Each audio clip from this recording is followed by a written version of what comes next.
하나님 말씀은 히브리서 11장 24절부터 28절까지입니다. 우리 한 목소리로 같이 합독하겠습니다. 히브리서 11장 24절부터 28절까지입니다. 믿음으로 모세는 장성하여 바로의 공주의 아들이라 칭함받기를 거절하고 도리어 하나님의 백성과 함께 고난받기를 잠시 죄악의 낙을 누리는 것보다 더 좋아하고 그리스도를 위하여 받는 수모를 애굽의 모든 보화보다 더 큰 재물로 여겼으니 이는 상 주심을 바라봄이라. 믿음으로 애굽을 떠나 왕의 노함을 무서워하지 아니하고 곧 보이지 아니하는 자를 보는 것 같이 하여 참았으며 믿음으로 유월절과 피 뿌리는 예식을 정하였으니 이는 장자를 멸하는 자로 그들을 건드리지 않게 하려 한 것이며. 아멘.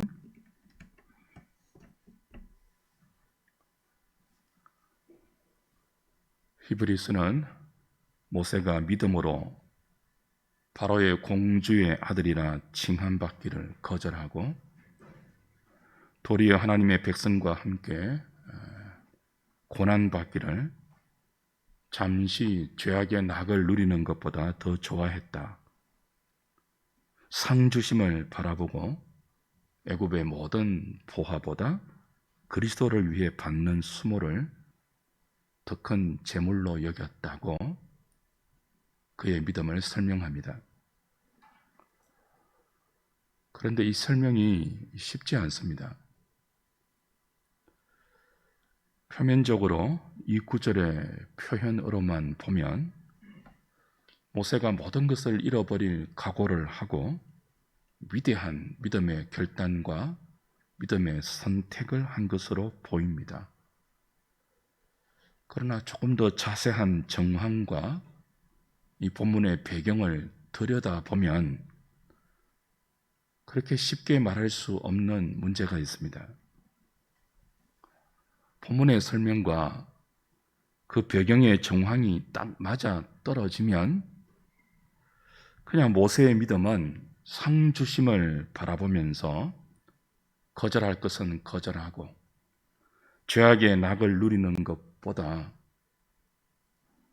고난받기를 더 좋아하는 선택과 의지의 결단이다, 그렇게 말하면 됩니다. 본문도 그렇게 말하고 있고 이 본문의 배경이 되는 문맥도 그런 정황을 우리에게 알려주면 그렇게 쉽게 적용하면 되죠. 저도 그렇게 설교하면 너무 간단하고 쉽고 은혜스러워서 좋습니다. 우리 그냥 거절할 것을 모세처럼 잘 거절합시다. 고난 중에도 믿음으로 하나님이 기뻐하시는 것을 더 잘 선택합시다. 그러면 끝나는 것 아닙니까? 그런데 말씀드린 대로 이 배경까지 살피면 그렇게 쉽게 말할 수 없다는 것이 우리가 지금 안고 있는 문맥의 문제예요. 오늘 본문의 표면적인 설명에는 일말의 의심도 없이 모세의 믿음을 굉장히 영웅적이고 긍정적인 믿음으로 해석하고 있지만 배경을 살펴보면 훨씬 더 깊은 의미와 의도가 이런 설명 속에 내포되어 있다는 것을 쉽게 발견합니다. 물론 모세의 믿음에 영웅적인 탁월함이 분명히 있습니다. 그러나 그런 탁월한 모세의 믿음은 80세 이후에 민족의 지도자로 다시 부름을 받고도 꽤 오랜 시간이 지난 후에 나타나지 그 전에 80세까지의 모세의 모습에는 별로 그런 모습이 보이지 않아요. 지난주에 본 것처럼 모세는 출생부터 하나님의 간섭 가운데서 죽음의 위기에서 보호를 받죠. 하나님의 섭리로 친모의 손에서 양육을 받다가 때가 되어 바로의 공주의 양아들로 입양이 되어 궁궐에서, 애굽의 궁궐에서 안전하게 자라게 됩니다. 그 후에 나이 40이 되었을 때 자기 동족을 돌아볼 생각이 나서 이제 그 형제들이 고역하고 있는 현장으로 가죠. 그 현장에서 애굽 사람이 히브리 사람을 치는 것을 보고 발끈하여 동족 편을 듭니다. 결과는 히브리 사람 편을 드는 것이 애굽 사람을 돌로 쳐서 죽이는 것이죠. 그리고 그렇게 죽인 애굽 사람을 모래 속에 파묻어 감춥니다. 출애굽기 2장으로 한번 가보십시오. 확인해 봐야 됩니다.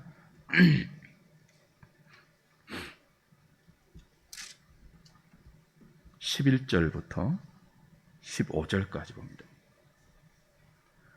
모세가 장성한 후에 한 번은 자기 형제들에게 나가서 그들이 고되게 노동하는 것을 보더니 어떤 애굽 사람이 한 히브리 사람 곧 자기 형제를 치는 것을 본지라.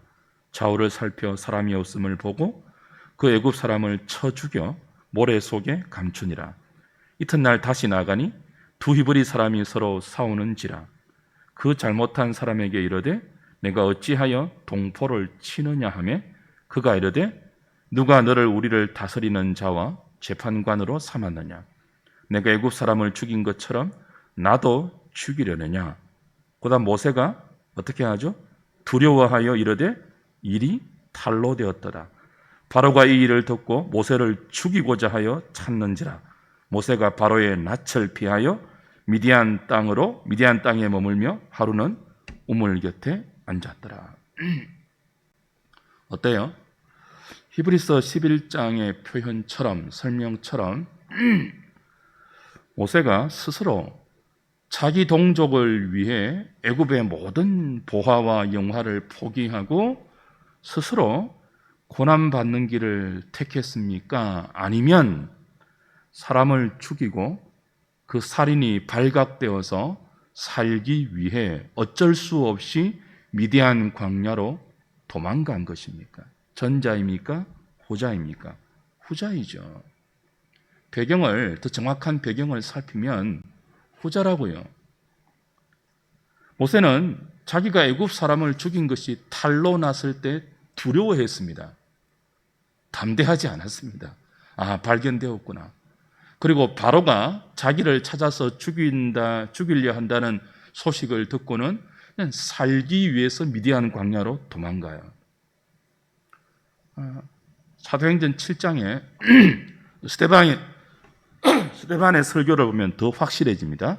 사도행전 7장 가보십시오. 20절부터입니다.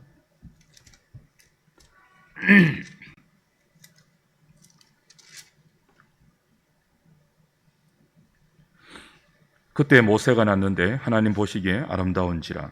그의 아버지의 집에서 석 달 동안 길리더니 버려진 후에 바로의 딸이 그를 데려다가 자기 아들로 기르매 모세가 애굽 사람의 모든 지혜를 배워 그의 말과 하는 일들이 능하더라. 나이가 40이 되매 그 형제 이스라엘 자손을 돌볼 생각이 나더니 한 사람이 원통한 일 당함을 보고 보호하여 압제받는 자를 위하여 원수를 갚아 애굽 사람을 쳐 죽이니라. 그는 그의 형제들이 하나님께서 자기의 손을 통하여 구원해 주시는 것을 깨달으리라고 생각하였으나 그들이 깨닫지 못하였더라. 이튿날 이스라엘 사람끼리 싸울 때에 모세가 와서 화해시키려 하여 이르되 너희는 형제인데 어찌 서로 해치느냐 하니 그 동물을 해치는 사람이 모세를 밀어뜨려 이르되 누가 너를 관리와 재판장으로 우리 위에 세웠느냐. 네가 어제는 애굽 사람을 죽임과 같이 또 나를 죽이려라 하니 모세가 이 말 때문에 어떻게 했다고요? 도망하여 도주하여 미디안 땅에서 나그네 되어 거기서 아들 둘을 낳으니라. 일관된 성경의 설명이에요. 도망갔다고 합니다. 분명히 그러죠. 출애굽기 2장도 그렇고 사도행전 7장의 스데반의 설교도 그렇게 말해요. 그는 우리가 생각하는 그 영웅적인 믿음으로 애굽을 스스로 버리지 않았습니다. 동족의 배반으로, 그리고 자신의 살인의 발각으로 살기 위해서 어쩔 수 없이 미디안 땅으로 도망간 것뿐이에요. 도망가서 로엘의 딸 시보라와 결혼하고 이제 아들 둘을 낳았다, 그렇게 연결되지 않습니까? 그는 미디안 광야에서 장인의 집에서 양치는 목동으로 40년 동안 광야 생활을 합니다. 그 40년 동안 이스라엘을 향한 모세의 생각도 다 접고, 그리고 자신을 향한 하나님의 부름도 다 이렇게 밀쳐버리고 40년을 야인으로 삽니다.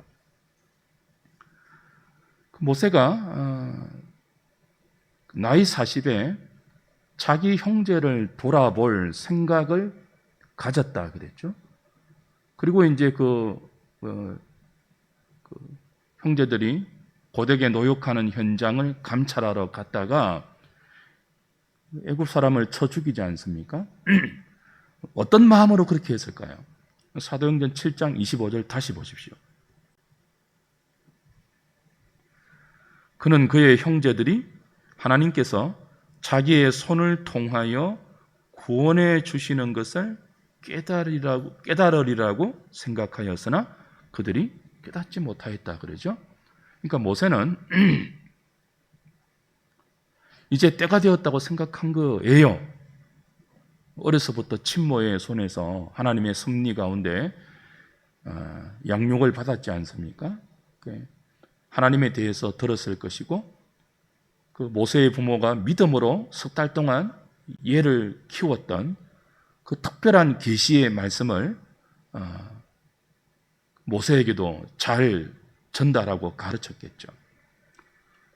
그 후에 이제 40년 동안 바로의 궁에서 공주의 양아들로 잘 이렇게 커오다가 40이 되자 이제 때가 되었다고 생각한 것 같습니다.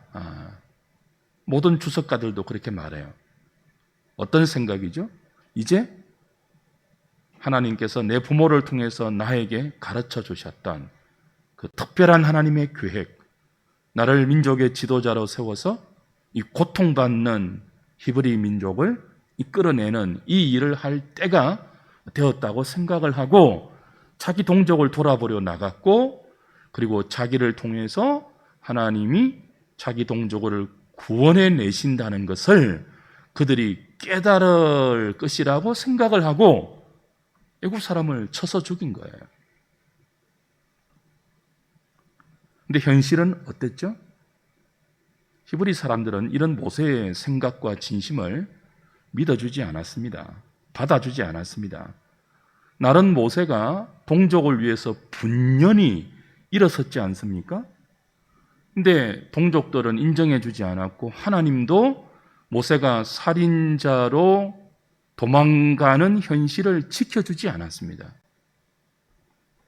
그래서 모세는 일종의 섭섭함을 지니게 됩니다. 이스라엘 백성에게도 그렇고 하나님에 대해서도 그렇고 큰 서운함과 섭섭함을 느끼게 되죠. 자기는 분연히 일어섰잖아요. 근데 자기 백성들도 그걸 인정해 주지 않고 하나님도 그런 모세를 돕지 않았거든요. 이건 40년 후에 호렙산에서 떨기나무에 꺼지지 않는 불꽃으로 나타나셔서 모세를 하나님께서 부르시지 않습니까? 그때 모세가 보인 반응을 보면 더 확실해집니다. 출애굽기 3장 가보십시오. 이거 좀 확인해야 됩니다.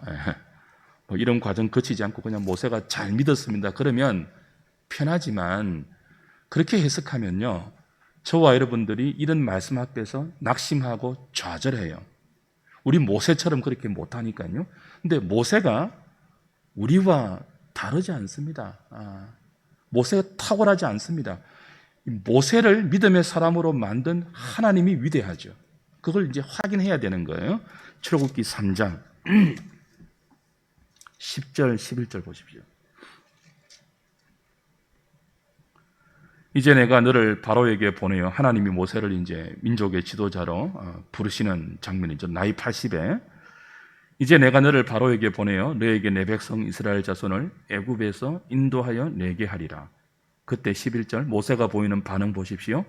모세가 하나님께 아뢰되 내가 누구이기에 바로에게 가며 이스라엘 자손을 애굽에서 인도하여 내리이까. 내가 누구이기에 바로에게 가며 이 이스라엘 백성을 인도해 내겠습니까? 이 말은 자신의 부족함을 알고 있는 겸손한 반응이 아니라요, 일종의 섭섭함을 표면적으로 드러내는 데모예요. 하나님, 내가 왜 갑니까? 40년 전에 지금보다 훨씬 더 힘이 있었고 지위가 있었고 바로의 공주의 양아들이라는 권력이 있었을 때 내가 하나님과 이스라엘 편을 들기 위해서 분연히 일어났을 때는 조금도 도와주지 않으시다가 이제 늙고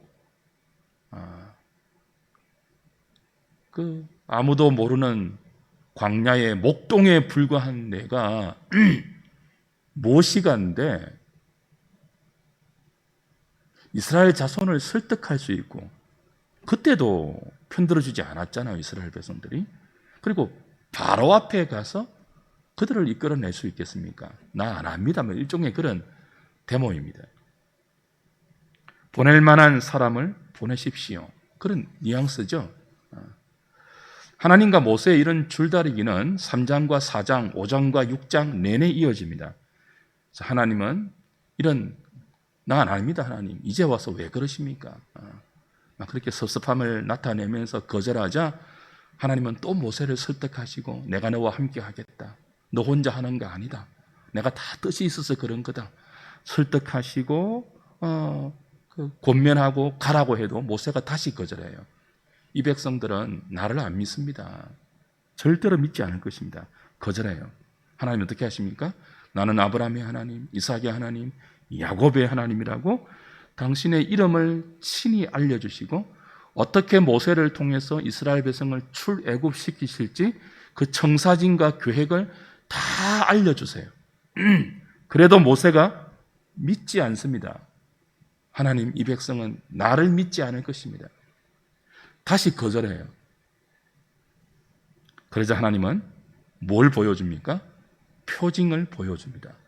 모세가 들고 있는 지팡이를 던지면 뱀이 되고, 다시 던지면 뱀이 지팡이로 다시 돌아오고, 모세의 손을 품 안에 넣으면 그 손에 나병이 발병하고, 다시 품 안에 넣으면 어린아이의 피부같이 깨끗하게 되는 표징을 보여주시면서, 자, 내가 너의 능력이 되어줄게.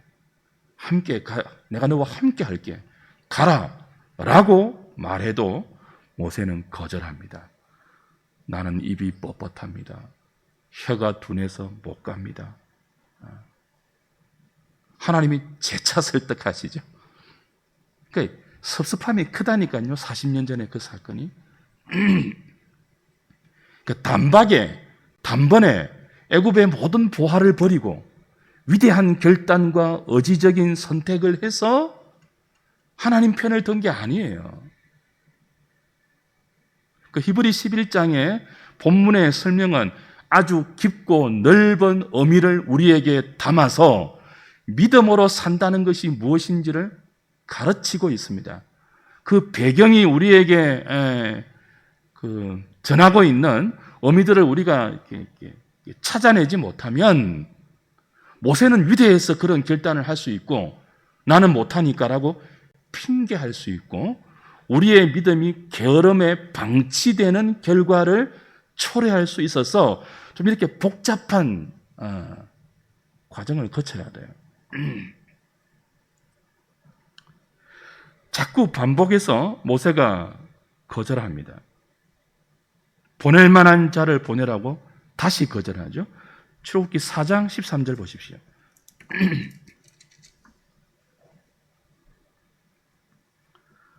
12절부터 이제 가라, 내가 내 입과 함께 있어서 할 말을 가르치리라. 모세가 나는 입이 둔하고 혀가 뻣뻣합니다 라고 하니까 내가 네 말을 지켜줄게.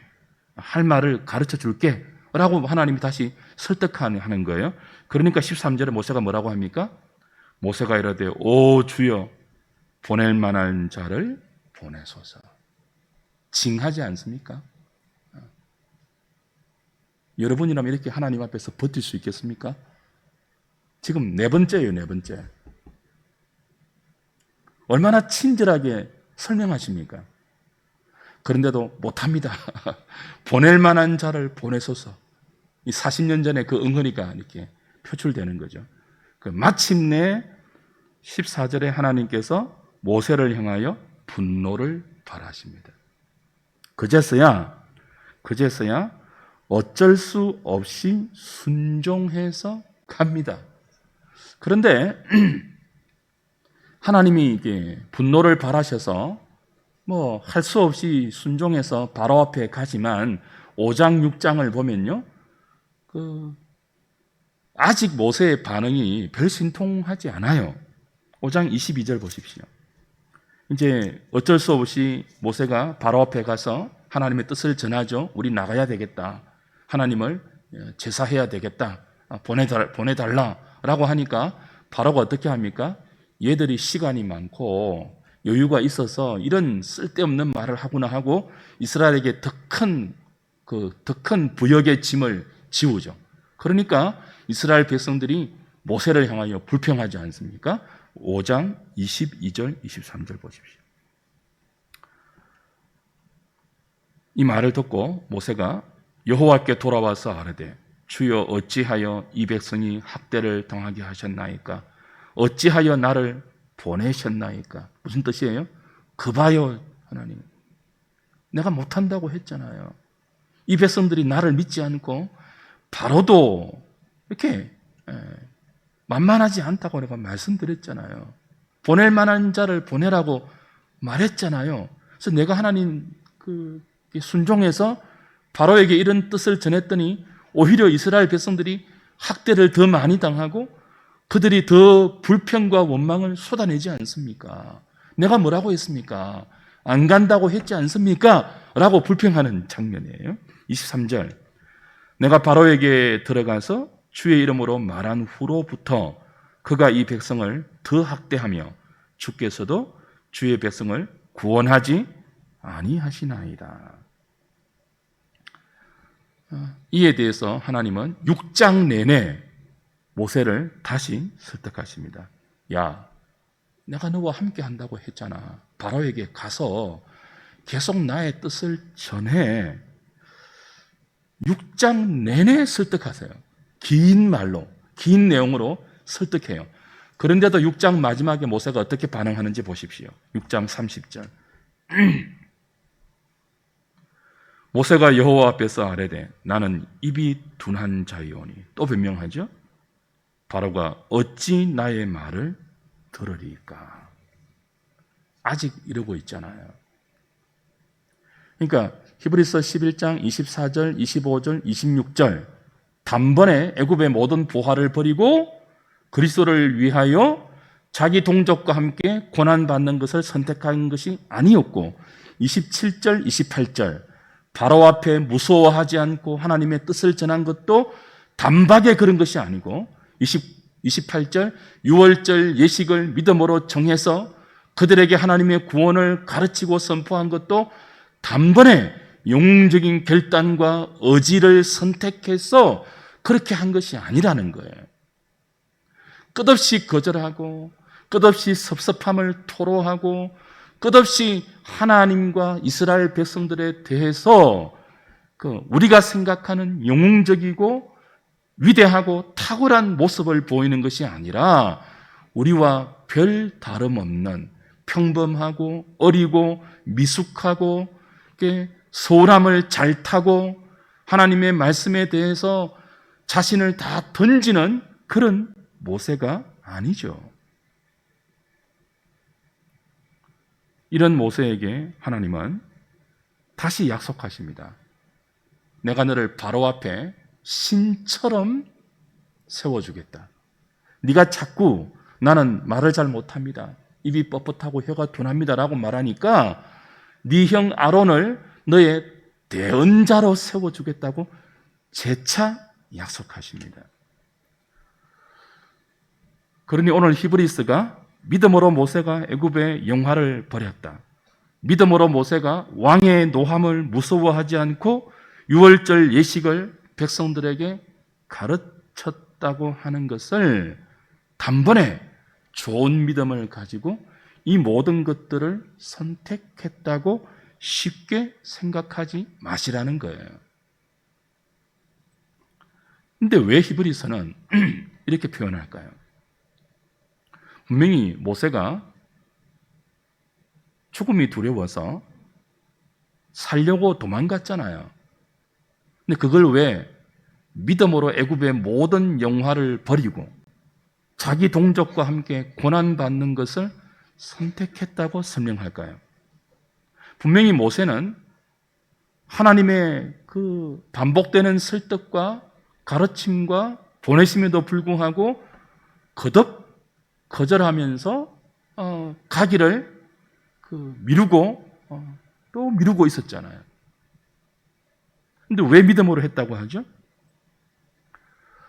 히브리서 11장이 말하는 믿음은 정신과 우리의 의식의 영역에 갇혀 있는 추상적이고 관념적인 믿음이 아닙니다. 한 사람의 일생이라는 오랜 시간 속에서 그리고 그가 발을 딛고 살아가는 세상이라는 무대의 공간 속에서 그의 정신만이 아니라 그의 온 몸을 통해서 살아계신 하나님과 그의 인격적인 관계에서 이렇게 펼쳐지는 모든 과정을 다 담아내는 것이 히브리서 11장이 말하는 믿음으로 말미암아 산다는 거예요.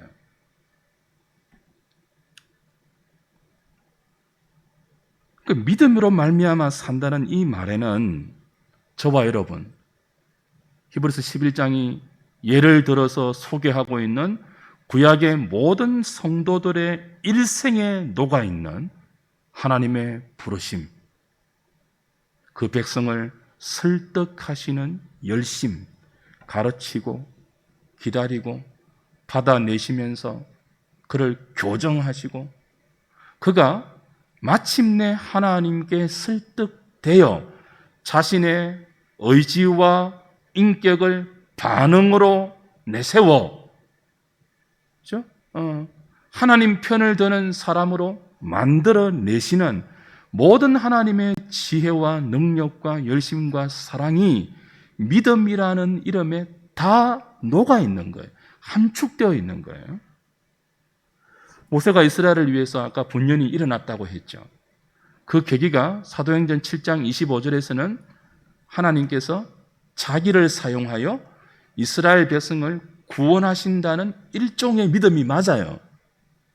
근데 그 40세의 모세의 이런 믿음은 얼마나 미숙합니까? 그 믿음이, 그 열정이 무엇으로 나타나죠?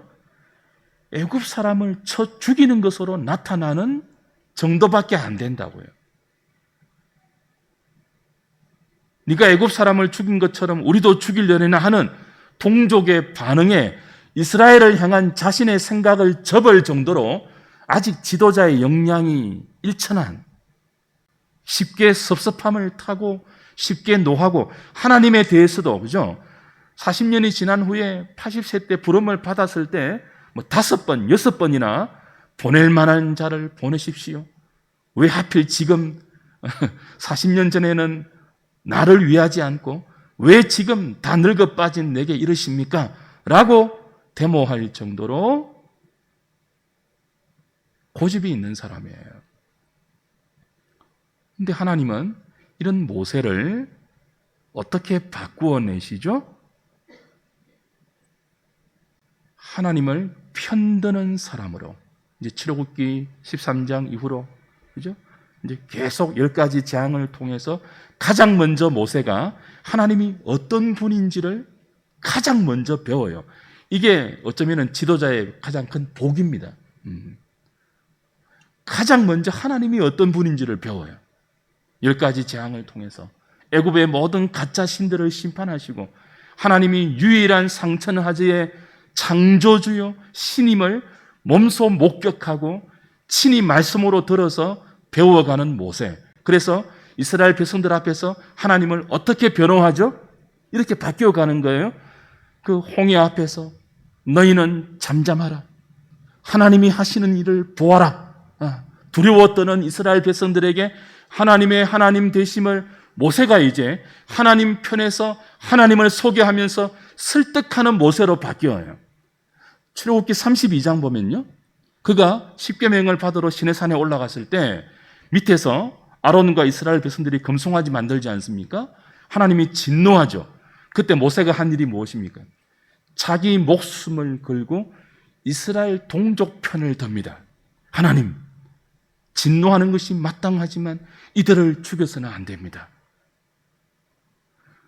자기를 배신해서 살인자라고 협박했던, 그래서 이스라엘을 향한 모든 생각을 다 접었던 모세가 하나님의 긴 설득과 광야 40년 생활의 낮추심과 연단을 통하여서 배우고 배운 하나님을 아는 지식을 통하여서 이제는 하나님 앞에서 하나님의 진노를 가로막는, 자기 동족을 위해 중보하고 자기 목숨을 걸고 기도하는, 동족을 편드는 믿음의 사람으로 바뀐다니까요. 단번에가 아니고 그의 일생이라는 40년, 80년 그의 지나온 시간이라는 길이 속에서 그가 몸담고 살았던 애굽의 광야 궁정 40년, 미디안 광야 40년이라는 이 공간 속에서 하나님은 그의 믿음을 만들어내시고 기르시고 키워서 히브리 11장에 이 모든 것을 다 한마디로 압축하여 믿음으로 모세는 이렇게 독자들에게 가르치는 거예요. 제시하는 거예요.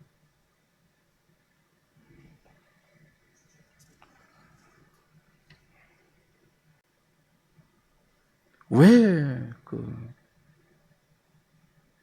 모세의 일생 전부를 믿음이란 그 의미로 담아서 히브리서 독자들에게 제시하죠? 이건 모세만이 아니죠. 아벨, 에녹, 노아, 그리고 아브람, 이삭, 야곱, 요셉, 모세의 부모 전부 동일했습니다. 바라는 것들의 실상이고 보이지 않는 것들의 증거라는 믿음을 히브리서 저자는 이 구약 성도의 모든 일생에 녹여져 있는 하나님의 부르심과 그들을 믿음으로 이끌어 가시는 하나님의 열심을 담아서 지금 믿음의 침체를 겪고 있고 믿음의 의심을 보이고 있고 어떤 사람은 배교까지 하는 히브리서 독자들을 향하여 이렇게 권면하는 거죠. 이미 우리가 확인한 것이지만 히브리서 10장 가서 다시 확인하고 말씀을 좀 마무리하겠습니다. 히브리서 10장 36절부터 봅니다.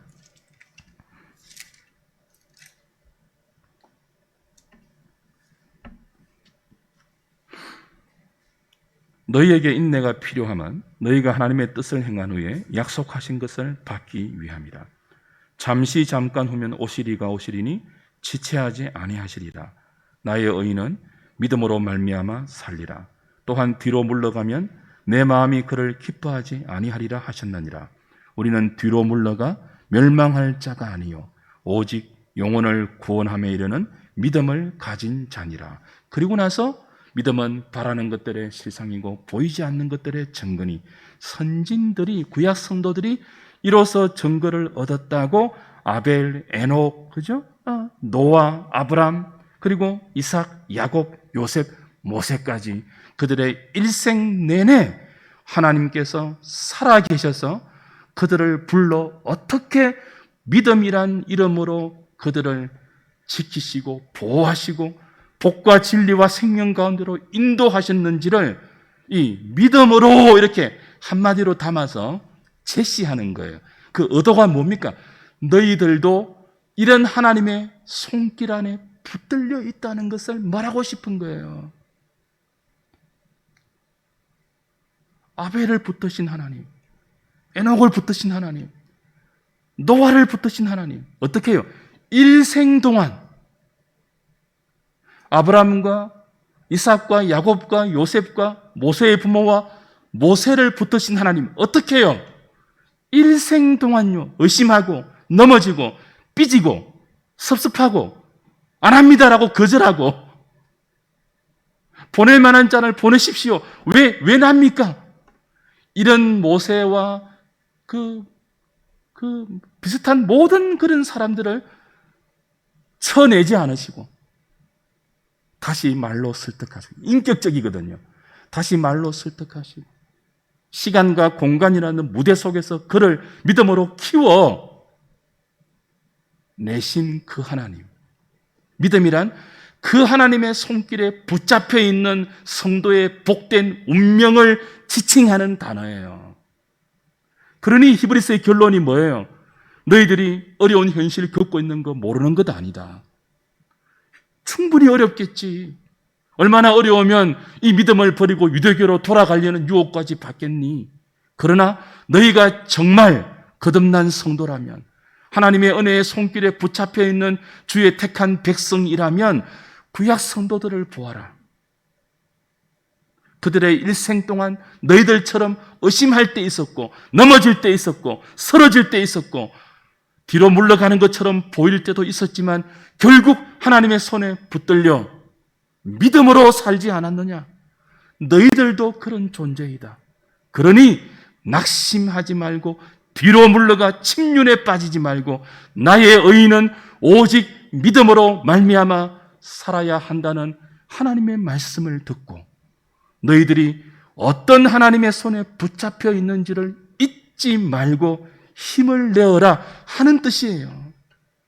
무엇으로 받지 말자고요?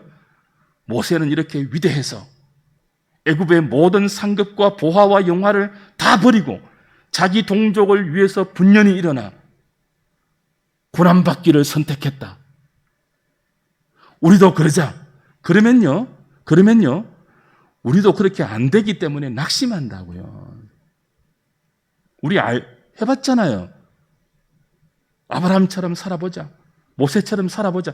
그렇게 적용하면요, 다 그렇게 안 될 때마다 나는 어쩔 수 없어. 그들은 영웅들이고 나는 평범하니까 나는 어쩔 수 없어. 그렇게 스스로 자기를 핑계대면서 믿음에서 게으름 자리에 자기를 방치한다고요. 우리가 어떤 인생이라고요? 어떤 운명이라고요? 그렇지 않습니다. 우리의 모든 연약함과 부족함과 모자람을 아시는 하나님께서 아브라함처럼 우리를 부르고 모세처럼 우리를 불러서 애굽의 바로에게 뺏기지 않고 그 어떤 세상의 형편과 우리의 연약함에도 우리를 그냥 내버려 두시지 않고 끝까지 붙들고 설득하고 하나님의 하나님 되심을 보여서 우리의 책임 있는 인격적인 반응으로 예 하나님하고 항복하여 마침내 이 히브리서가 결론으로 제시하는 모세의 그 믿음, 애굽의 모든 보화를 버리고 자기 동족과 함께 고난받기를 선택하는 사람으로 만들어 가시는 그 하나님의 사랑 안에 우리가 붙들려 있음을 기억하라는 거예요. 그래야 이길 수 있습니다. 좋다, 한번 믿어보자. 이래서는 절대로 안 됩니다. 우리 해봤잖아요. 그죠? 또 유혹 앞에서 넘어질 때마다. 근데 그 믿음으로 우리를 정리하고 적용하면요, 히브리서 저자가 말하는 의도에 접근하지 못하는 것이 됩니다. 그 의도가 무엇입니까?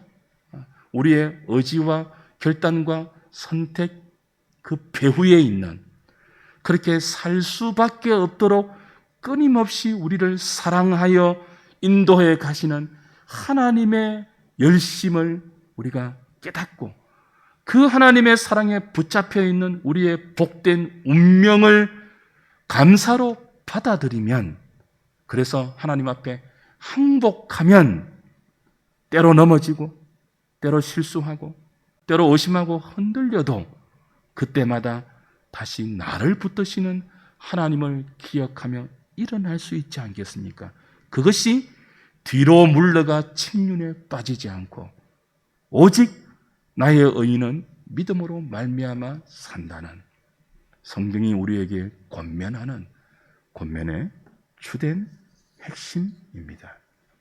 이 히브리서의 권면대로 저와 여러분도 남은 생애 동안 사람에게 실망한 일이 생기고 하나님 앞에 원망스러운 현실이 생기더라도 낙심하지 마시고 뒤로 물러가 침륜에 빠지지 마시고 그런 사람이 생길 때마다 그런 현실이 내 앞에 생길 때마다 오히려 세상에 대한 미련을 끊는 기회로 하나님께 더 가까이 갈 수 있는 특별한 은총의 계기로 이 땅의 보상만 바라보던 눈을 하나님께서 장차 주시겠다고 약속하신 하늘의 상을 바라보는 눈으로 바꾸어내는 기회로 삼아서 우리의 남은 생을 믿음이란 이름으로 우리를 통치하시는 하나님의 손 아래 기꺼이 굴복시키는 저와 여러분 다 될 수 있기를 주님의 이름으로 축복합니다.